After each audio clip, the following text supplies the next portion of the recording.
Pobre México, tan lejos de Dios, tan cerca los Estados Unidos.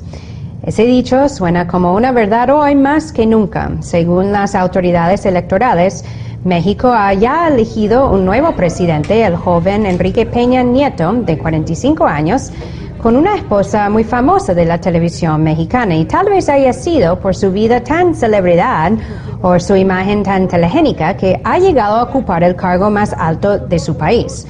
Porque con Peña Nieto regresa el Partido Revolucionario Institucional, PRI, que gobernó a México durante más de 70 años y era bien conocido por sus actos corruptos y su pasividad con el narcotráfico. Y nada que ver con lo revolucionario tenía el PRI, ya que representa la oligarquía política del país y es responsable en gran parte por la privatización de los recursos estratégicos y el aumento en pobreza.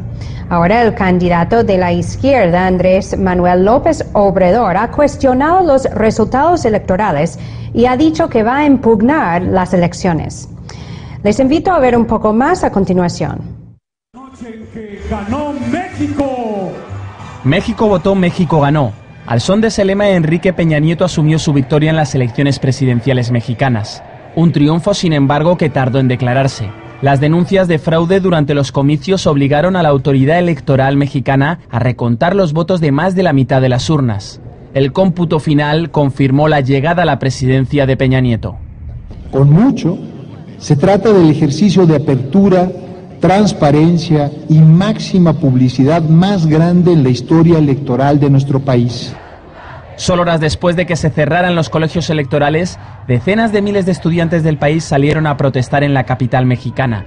Denunciaban las múltiples irregularidades cometidas durante los comicios y específicamente una masiva compra de votos por parte del partido de Peña Nieto. Que es un fraude totalmente porque hay casillas que no sellaron y yo estuve en una de ellas presente que fui a votar, no sellaron bien las de presidente. Es un robo y es un fraude. A estos gritos se sumó también la presión política. El candidato de la izquierda, López Obrador, prometía impugnar los resultados de las presidenciales y acusó a los medios de comunicación de una injerencia en los comicios. Fue evidente el apoyo de los medios de comunicación en favor de Peña Nieto. Lo patrocinaron. Sin embargo, casi el 40% de los votos le dieron al Partido Revolucionario Institucional, el PRI, la oportunidad de volver al poder tras 12 años en la oposición. Peña Nieto promete una nueva alternancia política. Como prioridad pone en su punto de mira la lucha contra el narcotráfico y la violencia, un combate cuyos métodos recibieron duras críticas bajo la administración de Felipe Calderón. La lucha contra el crimen va a seguir.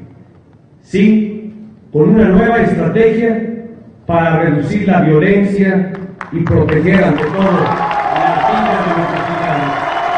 Algunos analistas destacan que el triunfante Partido Revolucionario Institucional, el PRI, sufriría las consecuencias de su antigua reputación, manchada por las fuertes devaluaciones, la corrupción, la pobreza y el desempleo en los años que gobernó, por lo que ahora la tarea de Peña Nieto sería disipar los fantasmas del pasado.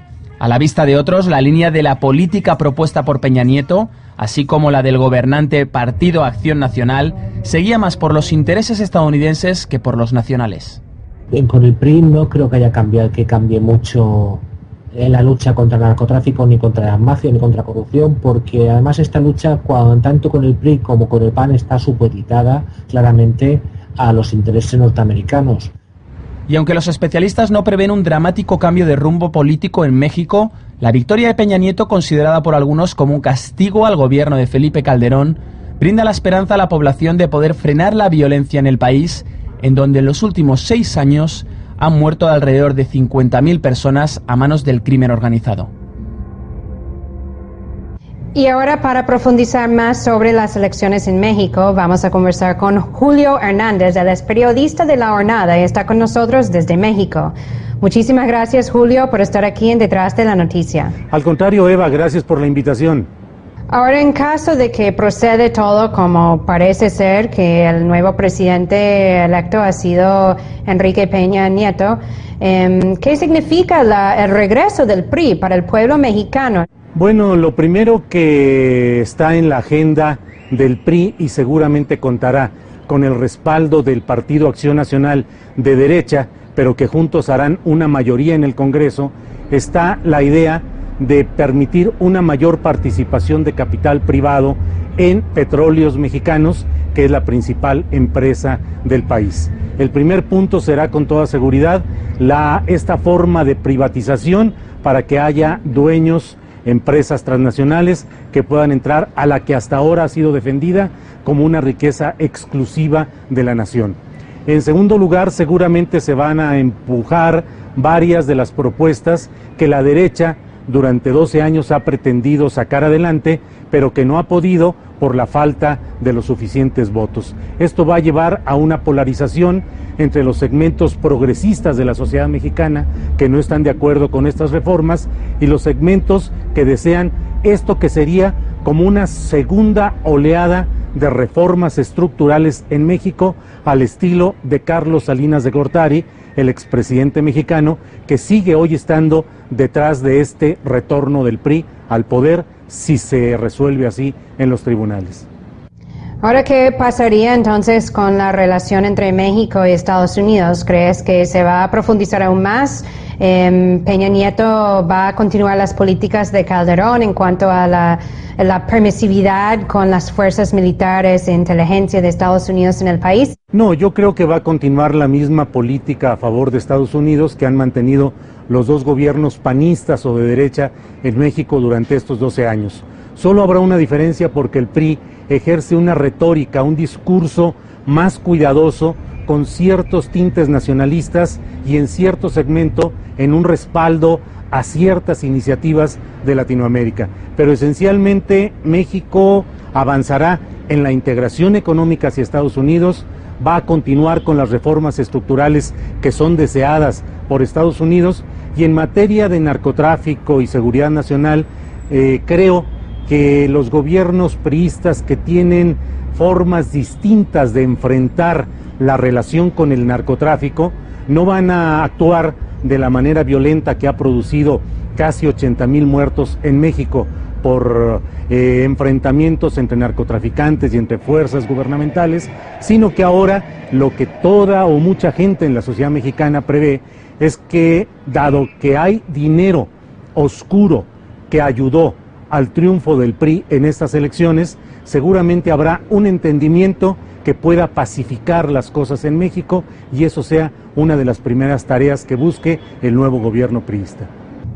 Por último, si puedes comentar sobre la razón por la cual crees que esta vez no ganó López Obrador. Hubo dos factores esenciales. Primero, la televisión, que aquí en México el poder de Televisa, que es la empresa que llega al mayor número de hogares en México, Televisa estuvo abiertamente cargada en favor de este candidato, a quien se considera como una hechura política y propagandística de esta propia casa televisora.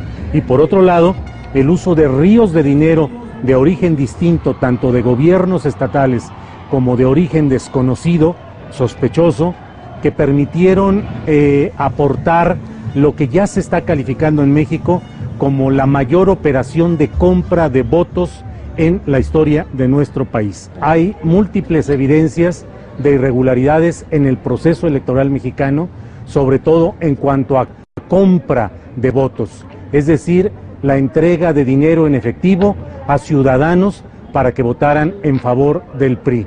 Como esos hay múltiples anomalías que son las que están analizándose y en este caso se va a presentar el recurso legal para que sean los tribunales los que definan si son válidas y ciertas o no. Hoy mismo el principal periódico progresista de México en el que yo colaboro, La Jornada, lleva una fotografía en primera plana donde personas de escasos recursos están acudiendo a tiendas de autoservicio, a almacenes importantes, a cambiar en sus tarjetas de prepago que les fueron dadas por el PRI para cambiar por 700 pesos que se les dieron para compra de su voto.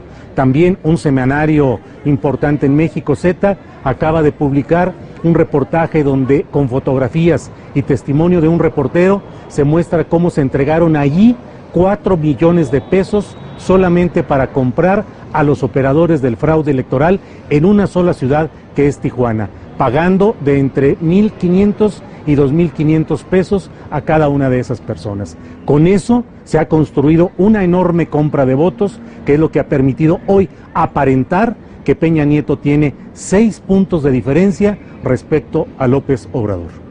Esas son denuncias muy importantes y ojalá que lleguen a donde tiene que llegar. Tenemos que dejarlo hasta ahí, pero estamos muy pendientes de lo que va sucediendo en México. Muchísimas gracias, Julio Hernández, por estar aquí en Detrás de la Noticia. Al contrario, gracias y adelante. Peña Nieto parece ofrecer más de lo mismo, siguiendo no solamente los pasos del PRI, sino también de los conservadores presidentes Felipe Calderón y Vicente Fox, que gobernaban en México durante la última década. Con sus políticas pro Estados Unidos y pro privatización, habría que preguntar qué diría el gran revolucionario Emiliano Zapata si supiera hoy lo que sucede en su querido México.